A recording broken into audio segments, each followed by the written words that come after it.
Olá, seja bem-vinda, seja bem-vindo ao canal do Fórum Mundial Espírito e Ciência da LBV. Muito obrigada por sua audiência. Este é um trabalho que a Legião da Boa Vontade vem realizando há décadas, dialogando sobre ciência e fé na trilha do equilíbrio. Nosso convite é para que você se inscreva no canal, clique no sininho e ative as notificações para ficar por dentro dos conteúdos. Você também pode deixar o seu like, seus comentários e sugestões de temas para os próximos vídeos. Qual é a relação do oceano com as mudanças climáticas? A saúde do oceano influencia na nossa vida? O futuro do oceano e da humanidade é o tema da entrevista de hoje. Vamos conversar com o professor Dr. Alexander Turra, professor titular do Instituto Oceanográfico da Universidade de São Paulo, USP, coordenador da Cátedra Unesco para a Sustentabilidade do Oceano, biólogo com doutorado em Ecologia pela Universidade Estadual de Campinas, Unicamp. Professor Alexander, muito obrigada por ter aceito o nosso convite de participar dessa entrevista. É uma honra ter o senhor aqui. Então, para começar, a gente gostaria de saber um pouco mais sobre a sua profissão. Então, o que faz um oceanógrafo e por que o senhor escolheu essa área de atuação e pesquisa? Obrigado, Mariana. Obrigado, João. Prazer estar aqui com vocês. É incrível, né, a gente poder ter a oportunidade de falar um pouco da nossa trajetória, da nossa formação, né? Na verdade, eu trabalho com oceanografia, mas a minha formação básica é em biologia. Sou bacharel em biologia, mas logo eu já pus o pé na água do mar. E eu venho trabalhando aqui no Instituto Oceanográfico da USP desde 2006, né, quando eu fiz o concurso. Então, assim, formalmente eu não sou oceanógrafo, mas eu estou formando oceanógrafos, considerando aí essa minha formação em biologia e mais outras que eu busquei ao longo desse tempo, em especial na frente de gerenciamento costeiro, que é uma frente que ajuda a gente a entender os problemas e a tentar resolver os problemas, né? Então, essa minha paixão pelo oceano, ela acaba vindo, né? E pela biologia, acaba vindo um pouco da minha infância, do contato com a natureza. A minha cidade era uma cidade ainda de interior, né? Eu nasci em Suzano, na Grande São Paulo. Na minha infância, a gente tinha muito contato ali com a natureza, com os rios, né? O próprio Rio Tietê, né? O Rio Taiaçupeba e também com o mar, um pouco mais para frente. Isso tudo me trouxe um simbolismo, uma vontade de estar perto da natureza, de entender ela e de proteger, né? Foi mais ou menos daí que veio esse caminho, né, que eu tenho trilhado até hoje. Professor, estamos na década do oceano. Como surgiu essa iniciativa e por que ela é tão importante? Pois é, João, você sabia que muita gente nem sabia disso, assim, até pouco tempo atrás, que o oceano era tão importante. Eu digo a humanidade, né? A gente, com os estudos e com as reflexões, as discussões que foram feitas em nível internacional, ficou cada vez mais clara a importância do oceano para a humanidade. Na década de 50, de 60, de 70, isso não era tão claro para todo mundo. Mas hoje sim, hoje a gente entende que no sistema planetário, a gente tem a atmosfera que interage fortemente com o oceano, né, que interage fortemente com os continentes, e do oceano nós todos dependemos, direta ou indiretamente. E aí o que acontece? A gente começa a ver que o oceano é importante, por exemplo, para fazer chover. E para não fazer chover, ou seja, onde se chove, onde não se chove, tem muita influência do oceano.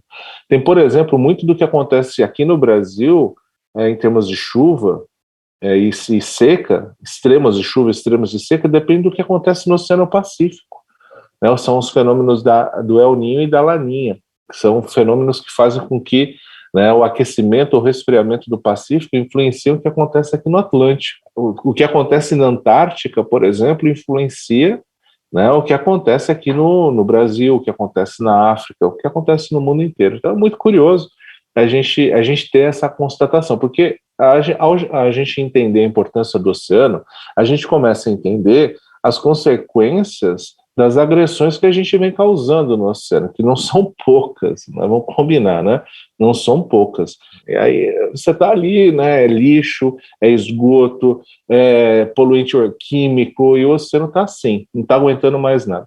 E com isso ele perde a sua capacidade de funcionar direito. E ao perder essa capacidade, a gente perde oportunidades de se beneficiar daquilo que ele pode nos dar. Por exemplo, produção de oxigênio para a gente respirar, produção de alimento, para a gente comer alimento com qualidade, né, em quantidade e em qualidade, oportunidades de lazer. Então, só para vocês terem ideia, da importância do oceano para o Brasil, o oceano representa, as atividades que dependem do oceano representam 20% do produto interno bruto do país. Ou seja, é muito dinheiro, é muita importância. E muito disso está associado ao turismo, à recreação, a atividades que dependem de um oceano limpo. E é por isso que vem a década. A gente vem percebendo que o oceano está lá sofrendo, então, e a gente está perdendo oportunidades. Então a década vem para dar um chacoalhão. E fala assim, gente, assim não dá. A gente precisa dar uma mudada nisso e fazer com que a gente mude o rumo, para a gente ter um oceano saudável, resiliente, um oceano limpo, produtivo, explorado de forma sustentável, previsível, seguro, acessível e inspirador e envolvente. Tudo isso que a gente quer. Parece muito, né? Mas a gente consegue chegar lá. São 10 anos, né? De 2021 até 2030 para a gente conseguir fazer essa transformação. Hein? Eu não tenho dúvida, né, que a gente vai conseguir fazer coisas muito boas nesse período. Sim, e o lema dessa iniciativa é a ciência que precisamos para o oceano que queremos. Isso quer dizer que é preciso um novo modelo de conhecimento para cuidar do oceano?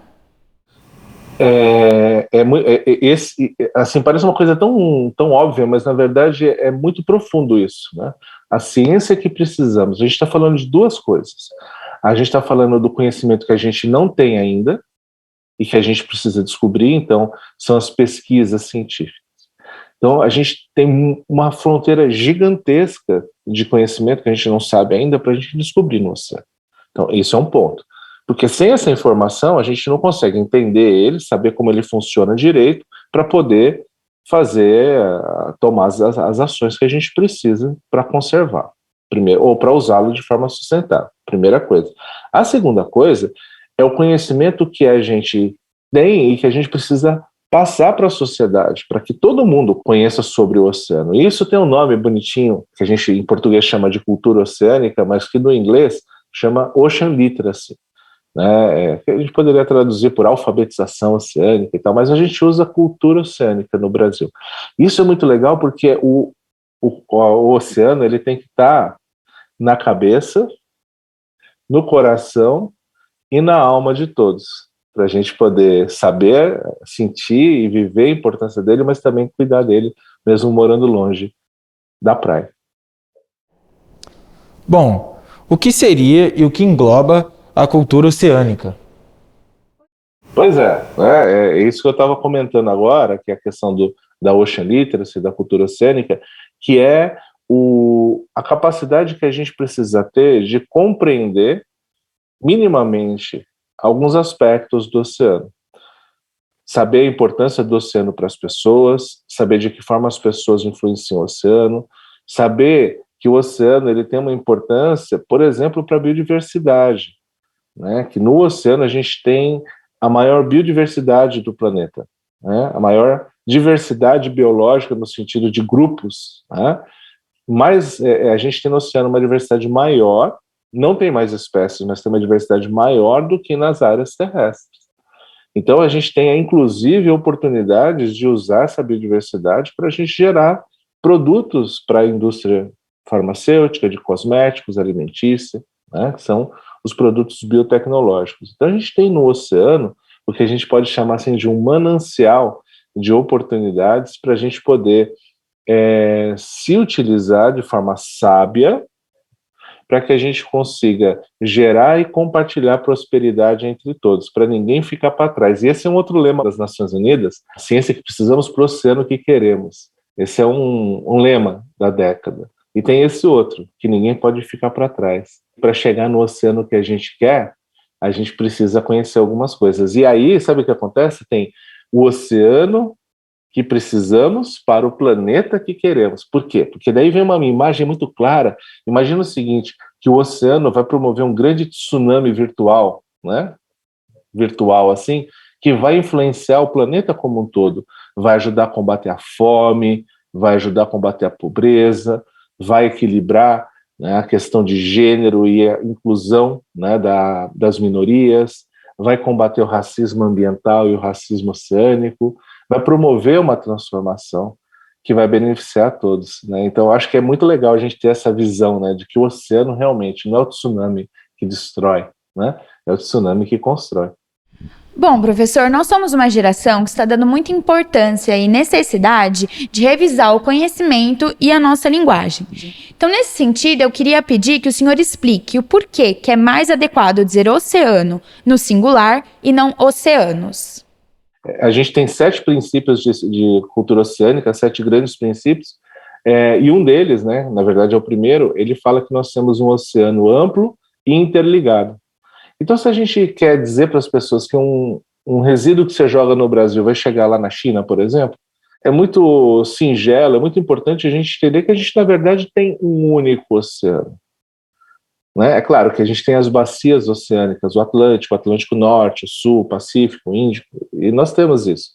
E, é claro, as pessoas podem falar oceanos, não tem nenhum problema, mas quando a gente está usando a palavra oceano, a gente está tentando mostrar que esse oceano é grande, é único e é totalmente interligado, de forma que a gente tem no oceano problemas que podem ser entendidos como globais.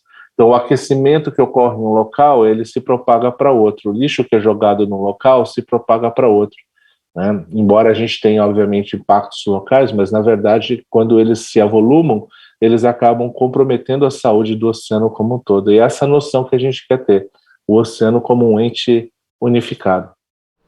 Professor, sobre a situação dos oceanos, qual é o nível de degradação e o que mais preocupa nos oceanos?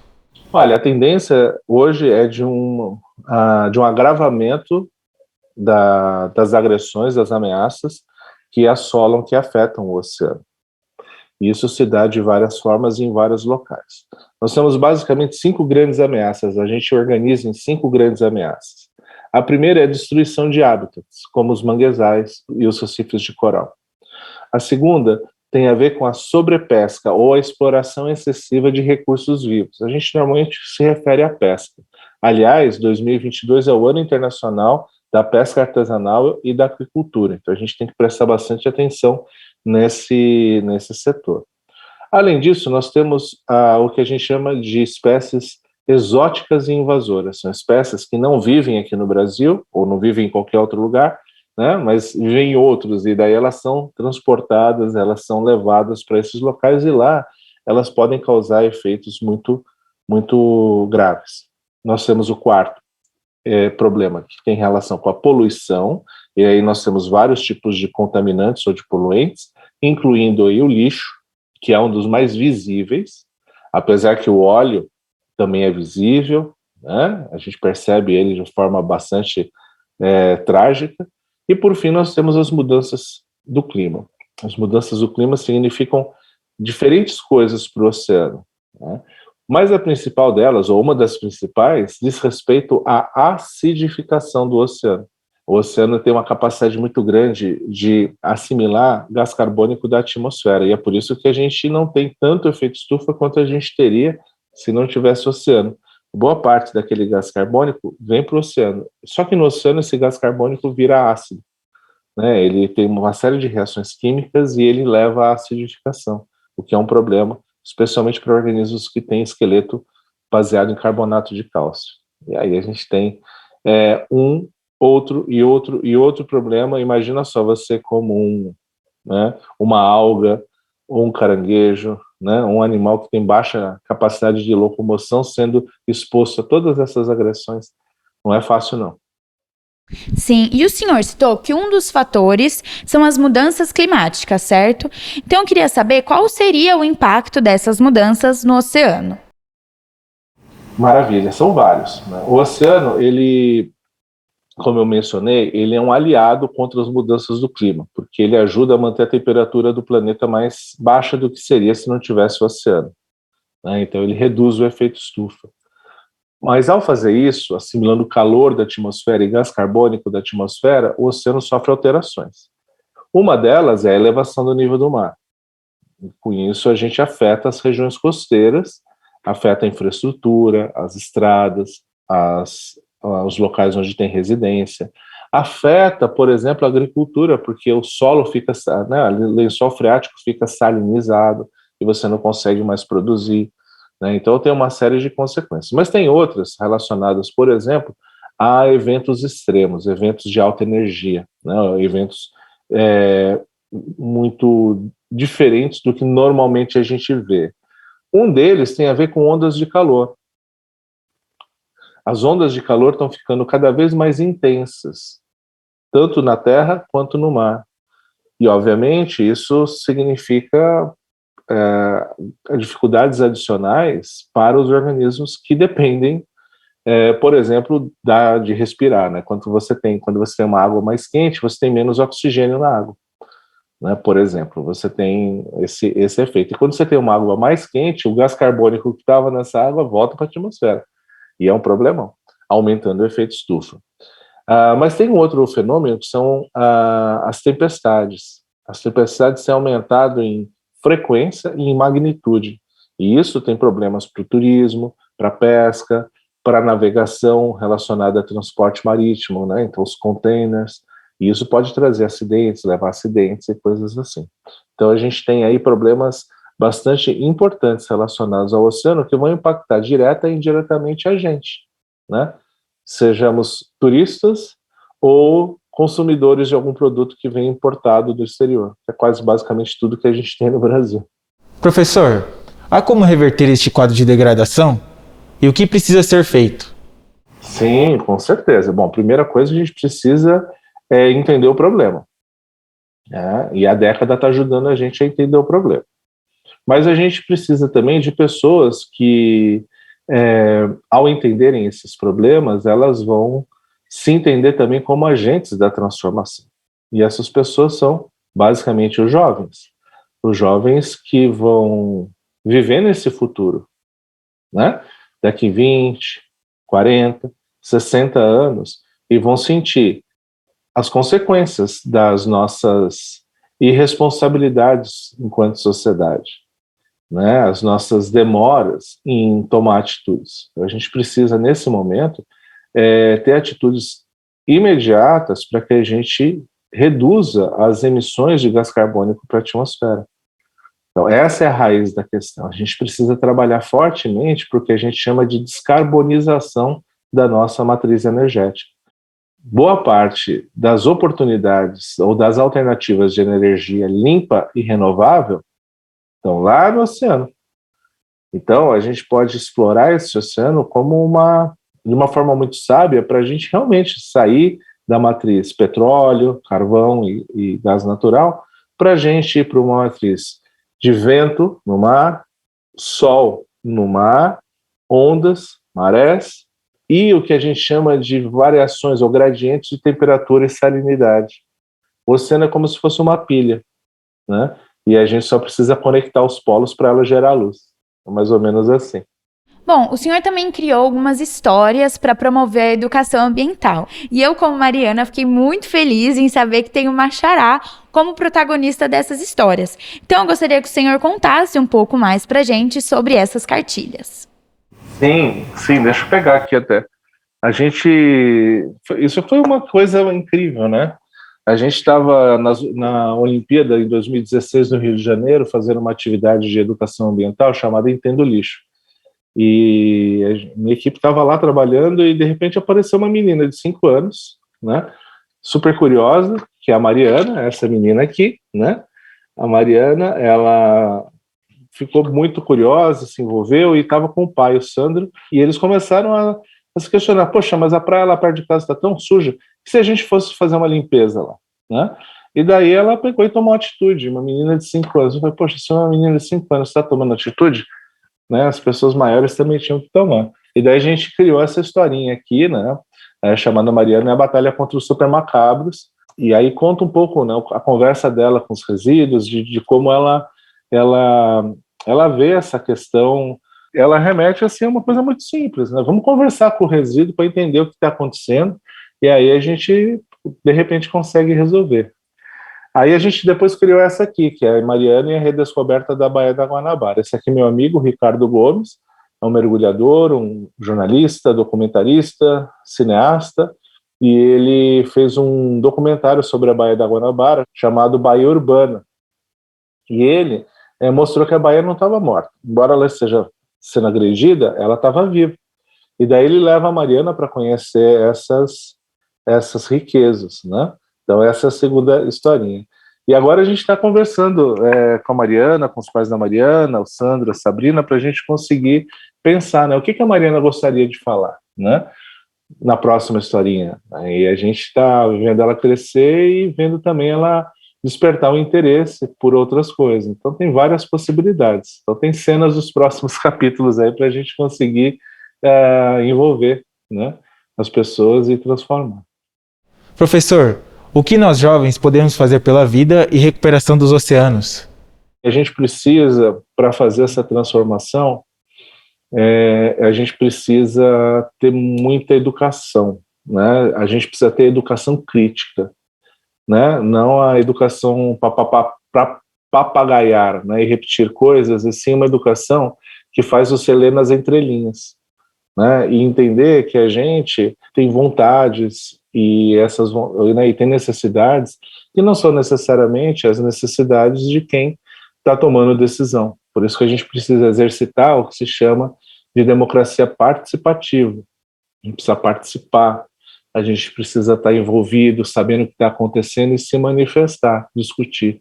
E isso é educação, né? E infelizmente a gente está tendo uma dificuldade muito grande de fazer isso. Então eu, como professor, eu fico falando onde a gente está errando, onde está o problema, né? Por outro lado, eu vejo que a possibilidade de mudança é gigantesca, porque simplesmente ao ver vocês dois aqui, né, ao estar falando com vocês, eu vejo que a gente tem, na verdade, um exército de pessoas que estão aí se construindo, né, se moldando, se estruturando para falar o seguinte: chega, né?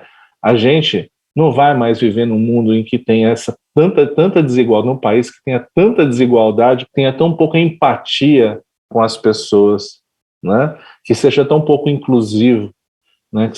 Que tenha tão poucas oportunidades, né? Que não tem emprego. A gente não aguenta mais isso. E para a gente dizer isso, a gente tem que se envolver, né, nos tornarmos seres políticos. E eu não estou falando de política partidária, eu estou falando de política do dia a dia, né, de pegar e não levar desaforo para casa. Porque às vezes nem casa a gente vai ter. Exato. E falando mais sobre educação, qual seria o papel da escola e dos estudantes na salvação do oceano? Total.